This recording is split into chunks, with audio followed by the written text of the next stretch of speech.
தீய சக்தி தீய சக்தி தீய சக்தி, இதுதான் விஜயனுடைய தகுதியே. அதுதான் இலைக்கு ஓட்டு போடுறவன் விஜய் பக்கம் வரவே மாட்டான். ஏன்னா விஜய் யாரோட கூட்டணி சேர்ந்து முடிவு பண்ணுவது அமித்ஷா.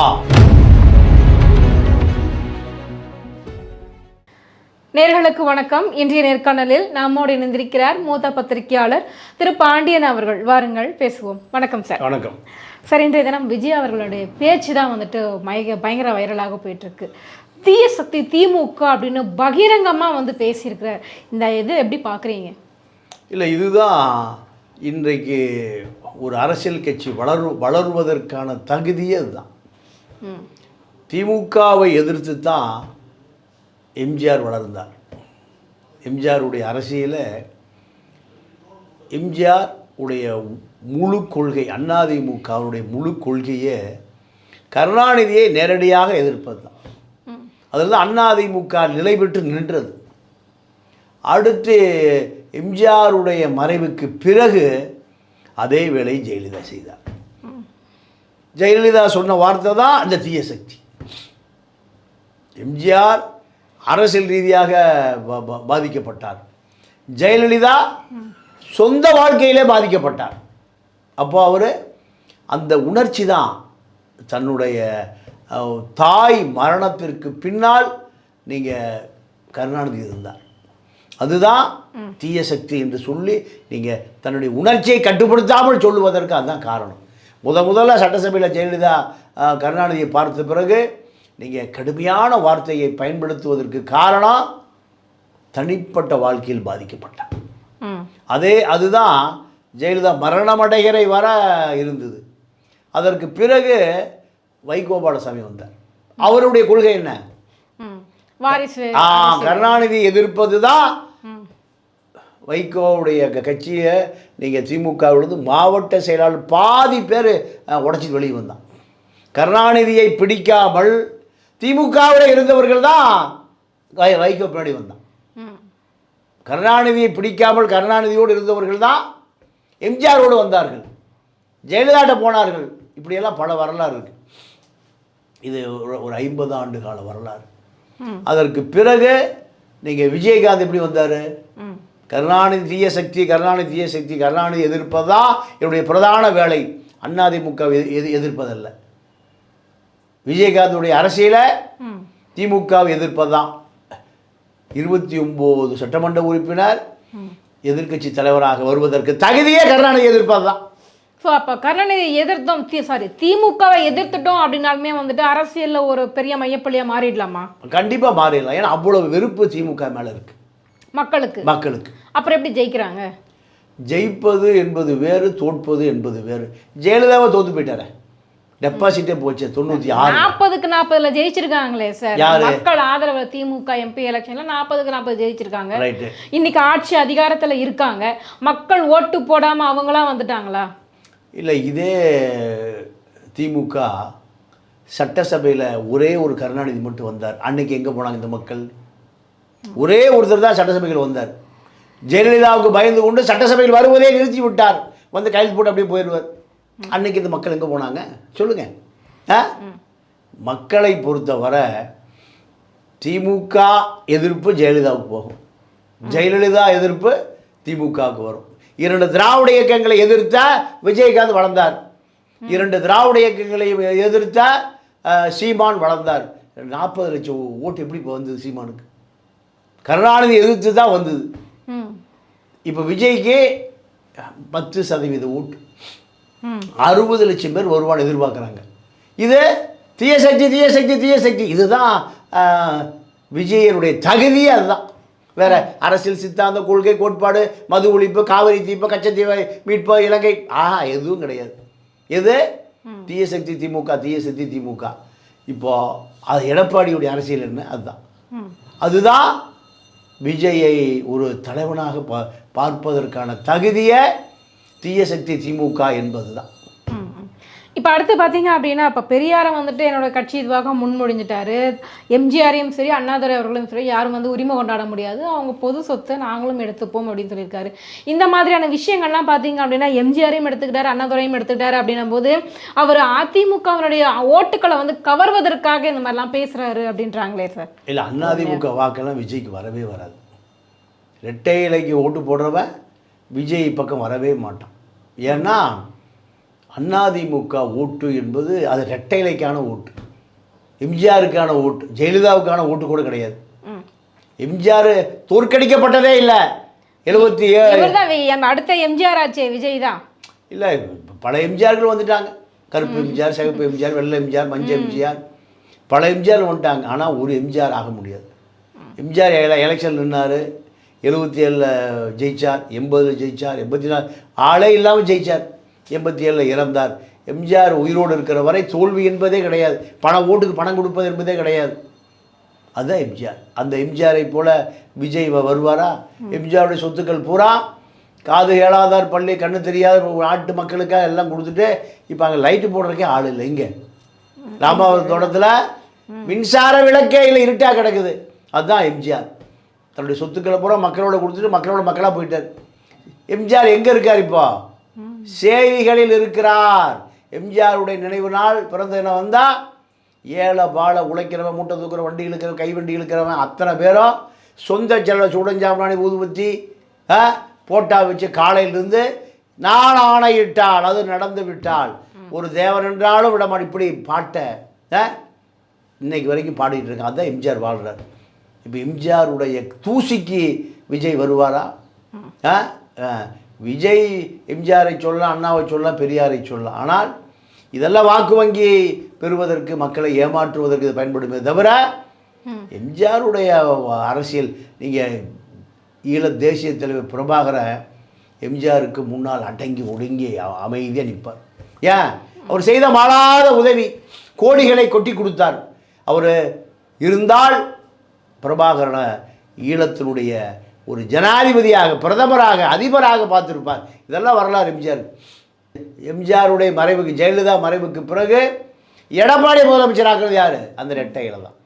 இன்னைக்கு வரைக்கும் ரெட்டைகளை உயிரோடு 1 கோடி தொண்டனை வைத்திருப்பதற்கு காரணம் எம்ஜிஆர். அப்போ எம்ஜிஆர் விஜய் ஒன்றாயிருவாங்களா? வாய்ப்பே இல்லை.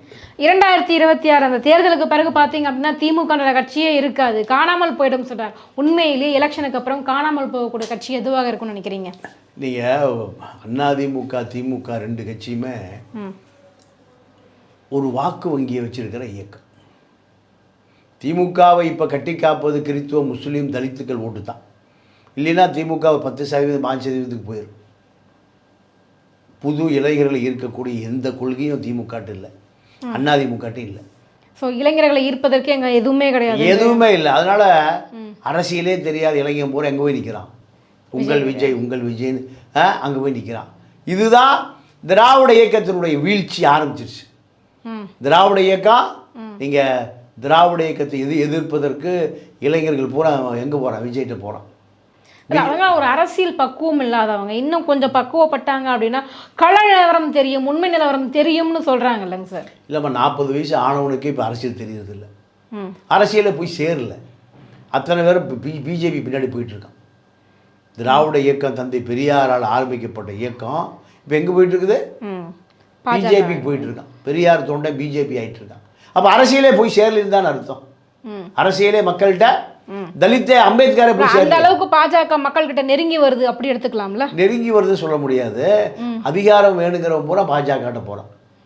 அரசியல் வேணுங்கிற மிளகாப்பொடி வெங்கடேசன்லாம் எதுக்கு போகிறான்? அத்தனை அக்யூஸ்டும் அங்கே தான் இருக்கான். மிளகாப்பொடி வெங்கடேசன் போகிறான், அதுதான் பாஜக. அப்போது திராவிட இயக்க மக்களிடம் அந்நியப்பட்டு நிற்கிற பொழுது அந்நியப்பட்ட மக்களை பாஜகவை ஒரு கட்சியை அங்கீகரிக்கிறான். பாஜக ஒரு மதவாத கட்சி, ஒரு பிற்போக்குத்தனமான கட்சி, சங்கி கட்சி, சாதி கட்சி என்பதெல்லாம் அவனுக்கு தெரியல. தெரியாதனுடைய விளைவு தான் 3% அது 7% போகுது, 8% போகுது. இதெல்லாமே அரசியல் அறிவிலிகளாக இருக்கிற காரணத்தினால தான். ஸோ மெல்ல மெல்ல இப்போ தாவைக்கா வளர்ச்சி அடையுது அப்படின்னு எடுத்துக்கிறீங்களா? இல்லை, இளைஞர் போகிறான், அது நம்ம மறுக்க முடியாது. இளைஞர்கள் போகிறான். தாவைக்கல இருக்கிற பாதி பேத்துக்கு ஓட்டு இல்லை, இப்போ தான் 10th 12th படிச்சுக்கிட்டு இருக்காங்க, இல்லை தற்குறி கூட்டம் அப்படின்ற ஒரு பேர் வாங்கி வச்சிருக்காங்களே சார். இல்லை, தற்குறி அணில் கூட்டம்லாம் உண்மைதான். அதை தாண்டி ஒரு 10% வாக்கு விஜய்க்கு வாங்குவதற்கான வாய்ப்பு இருக்குது. ஸோ கண்டிப்பாக ஒரு எம்எல்ஏவாவது ஆவார். இல்லை, அவர் அதிமுக கூட்டணியில் வந்து எதிர்க்கட்சி தலைவராக ஆவார். ஓ, அதிமுகவே 3வது இடத்துக்கு போகுன்றீங்களா? அதிமுக கூட்டணி ஆட்சி அமைக்கும், அதில் எதிர்க்கட்சி தலைவர் ஆவார். சார் அது எப்படி சார்? பாஜக இருக்கிறதுக்கு அவர் எப்படி போவார்? அவர் தான் கொள்கை கூட்டணி ஆச்சு, அது இல்லை கொள்கை எதிரியாக வச்சிருக்காரு அவர். ஆமாம், எல்லாம் சொல்கிறது அப்படி தான் சொல்லுவாங்க. பாஜக ஏன் எதிர்க்கல, எஸ்ஐஆரில் ஏன் கருத்து சொல்லலை, திருப்பரங்குன்றத்தில் ஏன் பேசலை, அதெல்லாம் மக்கள் பிரச்சனை இல்லையா?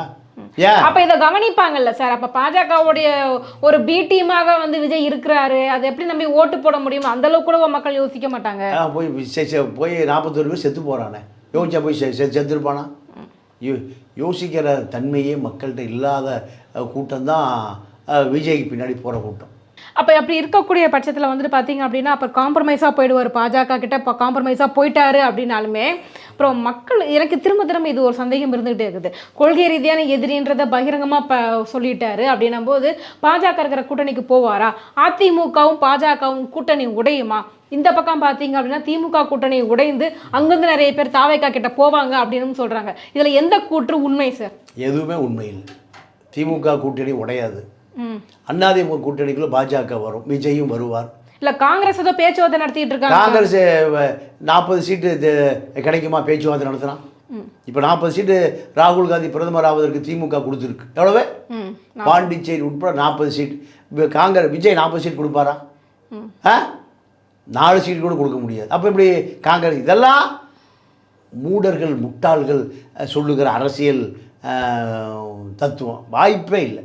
ஸோ அப்போ காங்கிரஸ் அங்கே போக மாட்டாங்க எந்த காலத்திலும். அப்போ அதிமுக பாஜக கூட்டணி உடையுமா? உடையாது. பாஜக அதிமுக கூட்டணியை எடப்பாடி விரும்பி ஏற்றிருக்காரு. அப்புறம் எப்படி உடையும்? அப்பதான் கட்டாயப்படுத்தி ஏற்க வச்சிருக்காங்க. ஏன்னா இவரை முதல்வர் ஆக்குவது பாஜகவினுடைய வேலை. யார் முதல்வர் ஆக வேண்டும் என்பதை விட யார் முதல்வர் ஆகக்கூடாது என்பது பாஜக தெளிவாக இருக்கு. திமுக ஸ்டாலின் முதலமைச்சர் ஆகக்கூடாது. யாருக்கு? பாஜக. அப்ப யார் அடுத்து முதலமைச்சர் ஆகிறது? யாரு? எடப்பாடி. இதுதான் சூத்திரம். ஸோ அப்போ வந்து 3வது அணி அப்படிங்கிறது தமிழகத்திற்கு சாத்தியம் நினைக்கிறீங்களா சார்? 3வது அணிக்கெல்லாம் வழியே இல்லைம்மா, 2 அணி தான்மா. அதிமுக திமுக அணி தான். இல்லை, திமுக வர்சஸ் தாவேக்கா அப்படின்றாரு. அது இல்லை, தாவேக்கா தான் ஏடிஎம்கே போய் சேரப்போதே. பாஜக அவ்வளோ உறுதியா எப்படி சார் சொல்றீங்க? பல அரசியல் பல ஆண்டு காலம் பார்த்தாச்சு. இவர்களுக்கு தலைவன் அமித்ஷா, இவர்களுக்கு தலைவன் அமித்ஷா. இப்போ எடப்பாடிக்கு தலைவர் யாரு? அமித்ஷா. அதிமுக கூட்டணி யாரோட சேரணும் யார் முடிவு பண்ணா? முடிவு பண்ணார் அமித்ஷா. அதே போல விஜய் யாரோட கூட்டணி சேரணும் முடிவு பண்ணுவது அமித்ஷா. அமித்ஷா மகன் ஜெய் ஷா. இந்த ஷா தான் தமிழ்நாட்டினுடைய அரசியல் தலைவிதியை தீர்மானிக்கக்கூடிய மாபெரும் சக்தி. நீங்கள் பேசும்போது சொன்னீங்க திராவிடத்தின் வீழ்ச்சி ஆரம்பமாயிடுச்சு அப்படின்னு சொல்லிட்டு. உண்மையிலேயே தமிழகம் டெவலப் ஆனதுக்கு திராவிடம் தான் காரணம்னு ஒரு கூற்று இருந்துக்கிட்டே இருக்குது. அப்படின்ற போது திராவிடம் வீழ்ச்சி அடைந்து விட்டால் அடுத்து பாஜகவும் தாவேக்காவும் வளர்வதற்கான வாய்ப்புகள், சாத்தியக்கூறுகள் இருக்கா? நீங்கள் திமுகவை பொறுத்த வரைக்கும் திமுகவுடைய எதிர்ப்பு தான் அதிகமாக இருக்குது. திமுக ஆதரவு நிலையே இல்லை. திமுக எதுவுமே பண்ணவே இல்லையா தமிழகத்துக்கு? பெரும் துரோகங்கள் பட்டியல் தான் நிறைய இருக்குது. ஈழ துரோகம், காவிரி துரோகம், கச்சத்தீவு துரோகம், இன்னும் முல்லைத்தீவு. ஆட்சியில் தான் இருக்காங்க, எல்லாத்தையும் மறந்து மக்கள் ஓட்டு போட்டுறாங்க. ஆட்சி என்ன நடந்ததுன்னா, பாஜக ஓடு கூட்டணி சேர்ந்த அதிமுக 3.5% வாக்குகளை இழந்தது. இப்போ அதான் நடக்க போகுது. இதுதான் இப்போ திமுகவை காப்பாற்றுவதை முஸ்லீம், கிறிஸ்தவர், தலித்துகள் தான். இந்த ஓட்டு தான் 18% இருக்கு. திமுகவுடைய முதுகெலும்பே அதுதான். இந்த வாக்குகளை எடப்பாடி இழந்தால் அவங்க ஆட்சிக்கு வந்துட்டாங்க. எந்த வாக்குகளை? முஸ்லீம், கிறிஸ்தவர், அது 18% இருக்கு. இப்போ கிறிஸ்தவர்கள் ஓட்டு வந்து பெரும்பாலும் இப்போ விஜய்க்கு தான் போகும் அப்படின்றாங்களே சார், அது உண்மையா? உண்மை. கிறிஸ்தவ மிஷினரிகள் ஜோசப் விஜய்க்கு போக போகுது.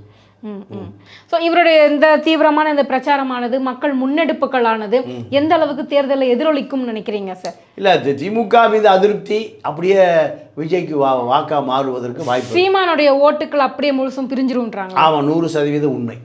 அப்போ சீமானுடைய எதிர்காலம், அரசியல் எதிர்காலம், அவரும் ஒரு வைகோ மாதிரி 1% வாக்கை வைத்துக்கொண்டு அவரும் கட்சி நடத்துவார். என்ன சார் பொசுன்னு பாவம் அவ்வளோ தூரம் பேசி பேசி யார் கூடயும் கூட்டணி வைக்காம இந்த அளவுக்கு கட்சி டெவலப் இல்லை அவருக்கு காந்தியோடு கூட்டணி வச்சிருக்காரு. காந்தியோடு அவருக்கு தேவையே காந்தி தான். இதை நான் சொல்லலை, அவர் வந்து விலகி போன கல்யாண சுந்தரமும் ராஜீவ் காந்தி சொல்கிறாங்க. அவருக்கு தேவை பல கோடிகள் தேவை, பல கோடிகள் பெட்டிகள் தான் தேவையை தவிர ஓட்டுகளோ பதவிகளோ தேவையில்லை. அவருடைய வேலை அவர் செஞ்சுட்டு இருக்கார். தமிழனை காட்டி கொடுப்பதில் முன்னணி தலைவராக இருக்கார். பாஜகவோடு சேர்ந்து பார்ப்பன கடப்பாறை எடுத்து தமிழ் தேசியத்தை ஒழிப்பேன், திராவிடம் இல்லை தமிழன் தான் திராவிடங்கிற பேரில் இருக்கான். தமிழர்கள் தான் திராவிடங்கிற பூந்துட்டு இருக்கான். அப்போ அதை ஒழிச்சிருவான்னா தமிழனை ஒழிப்பதற்கு தமிழனை ஓட்டு போடுவானா? ஓட்டு போட மாட்டான். அப்போ அவருக்கு தேவையான 1000 கோடி பணம், சொத்து, 20 பவுன்சரு, மாதம் 20 லட்ச ரூபா சம்பளம், வெளிநாட்டு கார், பண்ணை வீடு, கொடைக்கானல் பங்களா, கொடைக்கானல் எஸ்டேட்டு, இதெல்லாம் ஒரு 1000 கோடிக்கு சேர்ந்துருச்சு. வடமல்லி பஸ் ஸ்டாண்டில் படுத்து கிடந்தவருக்கு அதுதான் ஒரு தகுதி. அப்போ இதெல்லாம் திமுக எதிர்ப்பு. திமுக வாக்க ஈழ பிரச்சனையில் திமுக துரோகம் செய்து விட்டது, அதிமுக துரோகம் செய்து விட்டதுன்னு 40 லட்சம் இளைஞர்கள் எங்கே போனான்? சீமாண்டு போனான். அந்த 40 லட்சம் இப்போ விஜய்ட்டு போக போகிறான். சார் பெரியாரை வச்சு வந்து பணம் சம்பாதிக்காதீங்கன்னு பகிரங்கமாக இன்னைக்கு வந்து மேடையில் பேசியிருக்காரு.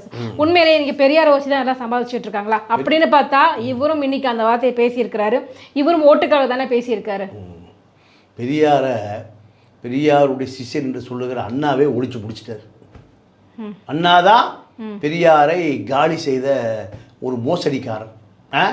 ஏன் ஆட்சி அதிகாரத்துக்கு வருவதற்கு பெரியார் தேவையில்லை, கொள்கைகள் தேவையில்லை. தம்பி உன் தங்க முகத்தை காமி. யார் மூஞ்சிய? எம்ஜிஆர் மூஞ்சிய. அப்போவே பெரியார் உடைய தத்துவம் ஒழிக்கப்பட்டது, எரிக்கப்பட்டது. பெரியாரை ஏன் பேசுகிறான்னா முஸ்லீம்கள், கிறித்துவர்கள், தலித்துகள் தான் பெரியாரை காப்பாற்றிட்டு இருக்கான். இவர்கள் வாக்கு வேணும்னா பெரியாரை பேசுவான். பெரியாரை உயிரோடு வைத்திருப்பவர் முஸ்லீம்களும் கிறித்துவர்களும் தலித்துகளும் தான். வேற யாரும் பெரியாரை மறந்துட்டான். ஸோ பெரியாரை கையில் எடுத்தால் ஜெயிச்சிடலாமா? பெரியாரை கையில் எடுத்தால் ஜெயிக்க முடியாது. ஏன்? பெரியாரை மறந்து பல வருஷம் ஆகிப்போச்சு. பெரியாரை மறந்து பல வருஷம் ஆகிப்போச்சு. இங்கே யாரை ஞாபகம் வச்சிருக்கிறான்? சினிமா நடிகைகளையும் சினிமா நடிகர்களையும் கோடம்பாக்கம் களிசடைகளையும் கழிவறைகளையும் தான் வச்சுருக்கான். பெரியார் மறக்கடிக்கப்பட்டு விட்டார். பெரியார் சிலையே இங்கே வைக்க முடியல. அறிவாலயத்தில் பெரியார் வாழ்ந்த 95 ஆண்டு காலம் வாழ்ந்தால் 95 அடி சிலை எங்கே வைக்கப்படலை? அறிவாலயத்தில் வைக்கப்படலை. பெரியாருடைய பல 1000 கோடி ரூபாய் சொத்துக்களை வச்சுருக்கிற கிவி ரமணி ஐயரு பெரியார் திடலில் பெரியாருடைய 95 அடி ஒரு சிலை வைக்கப்படலை. அம்பேத்கருடைய சிலை நீங்கள் எங்கே வச்சுருக்கோம்? ஆந்திராவில் நீங்கள் 100 அடி சிலை வச்சுருக்கோம். அம்பேத்கர் தேவைப்படுகிறார் ஆந்திராவுக்கு. தமிழகத்தை உருவாக்கிய இந்த அரசியல் கட்சிகளெல்லாம் பிதாமகனாக இருந்த தந்தைக்கு பெரியாருக்கு இங்கே 95 அடி உயர சிலை. பெரியார் பெயரை சொல்லுகிற ஆட்களுக்கு எந்த தகுதியுமே இல்லை. பெரியாரை ஒரு வியாபார பொருளாக்கினவர்கள் தான் இந்த திமுக, அதிமுக. ஸோ வந்து பெரியாரை வந்துட்டு இப்போ தாவேக்காவும் கையில் எடுத்துருக்குறாங்க, வியாபாரம் பண்ணுவதற்கு, ஓட்டுக்காக தான். அதே தான். ஸோ பெரியாரை கையில் எடுத்தால் ஓட்டு சேர்ந்துடும். ஓட்டு சேராது. சும்மா ஒரு விளம்பரம் கிடைக்கும். எம்ஜிஆர் சொன்னால் ஓட்டு கிடைக்காது. அண்ணாவை சொன்னால் அண்ணாவை திமுகவே மறந்துருச்சு. ஸ்டாம்ப் சைஸ் போட்டால் தான் அண்ணா. 50 தலைவர்கள்லாம் யார்? கருணாநிதி, உதயநிதி, இன்பநிதி, ஸ்டாலின், இப்படியா 50 தலைவர்கள் வந்துட்டாங்க. கண்டிப்பாக எங்கள் கேள்விகளுக்கு ரொம்ப சிறப்பான பதில் சொன்னீங்க சார். ரொம்ப நன்றி, வணக்கம். இது போன்ற செய்திகளை உடனுக்குடன் அறிய K24 தமிழ் நியூஸ் உடன் இணைந்திருங்கள்.